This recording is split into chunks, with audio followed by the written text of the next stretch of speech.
আমাৰ ইয়াত 7 জনমান ল'ৰা আহিছিলে। তেখেতলোকে গুৱাহাটীৰ পৰা আহিছো কৈছিলে, এইটো শিৱসাগৰত আপোনাৰ বান সাহায্য দিবলৈ যাওঁ বুলি কৈছিলে। তাৰপৰা আহি আমাক তেখেতলোকে মানে 1 ঘণ্টা 2 ঘণ্টা মানৰ কাৰণে ৰুম বিচাৰিছিলে। আমি তেখেতলোকক ক'লো যে আমাৰ সব ৰুম অকুপাইড আছে, বুকিং আছে, আপোনালোকক দিব নোৱাৰিম বুলি ক'লো। তেখেতলোকক আমি বাথৰুম ইউজ কৰিম বুলি কৈছিলে। তো বাথৰুম আমি দেখালো, ইয়াত বাথৰুম আছে, আপোনালোকে ইউজ কৰক বুলি। তেখেতলোকে নাই, বাথৰুম ইউজ নকৰি বোলে আমাক ৰুম লাগে, আমুক তামুক কৈছে।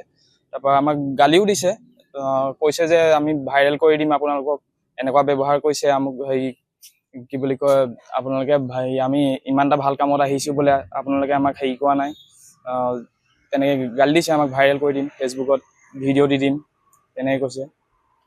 কেইজন আহিছে? আপোনাৰ টোটেল 7 জন আছিলে তেখেতলোক। হয়।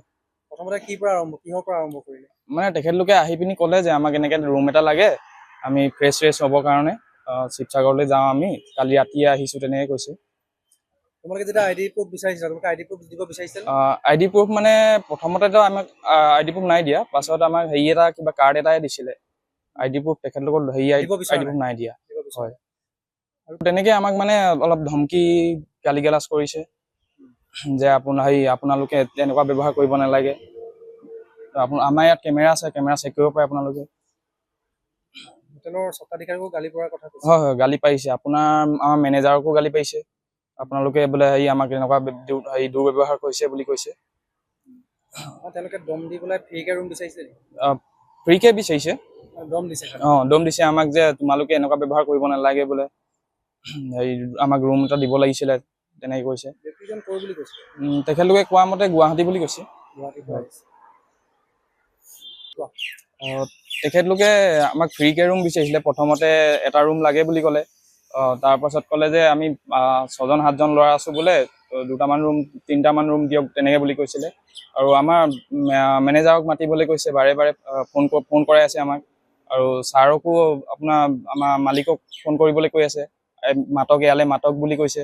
তো আমি ছাৰহঁতক মেমহঁতক কল কৰিছোঁ, কিন্তু তেখেতলোকতো ব্যস্ত আছে, তথাপিতো আহিব নোৱাৰে। তথাপিতো আমি কল কৰিছোঁ, তেখেতলোকক সুধিছোঁ, কিন্তু আমাৰ অকুপাইড থকা ৰুমটো আমি দিব নোৱাৰোঁ তেনেকৈ। তথাপিতো গালি পাৰিছে, মানে তেখেতলোক কিয় ওলাই অহা নাই তেনেকৈ কৈ। পিছত খোৱাৰ কথা ইমান ভালকৈ গম নাপাওঁ। তেখেতে কৈছে যে আমাক আমি গুৱাহাটীৰ বোলে হেৰি ল'ৰা হয়, সামাজিক কামত ঘূৰি ফুৰা ল'ৰা হয়, মোৰ নামটো গুগলত আপোনালোকে পাব বোলে, চাৰ্চ কৰক, তেনেকৈ কৈছে। সুকুমাৰ বৰ্মন বুলি কৈছে তেখেতৰ নামটো।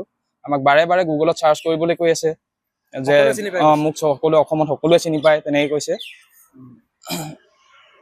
হয় হয়, আমাক চোচাও লৈ গৈছিলে তেখেতলোকে। গোটেইকেইজনে মিলি আপোনালোকে পাৰিলে আমাক কেমেৰাত ৰেকৰ্ডিং আছে, চাব পাৰে যে আক্ৰমণ কৰাৰ চেষ্টা কৰিছিল তেখেতলোকে। কিমান সময় থাকিলে ইয়াত? থাকিলে আপোনাৰ 1 ঘণ্টা 1.5 ঘণ্টামান থাকিলে তেখেতলোক। হয় হয়। তেখেতলোক নিজে ওলাই গৈছে। আমি অকল 2জনেই ল'ৰা আছো আৰু ষ্টাফ মানে, আৰু বেলেগ নাই তেনেকৈ, কাৰণ ৰাতিপুৱা টাইমত আমাৰ তেনেকৈ ষ্টাফ নাথাকে। ভয় লাগিবই ছাৰ, 7 জনকৈ ল'ৰা আহিছে।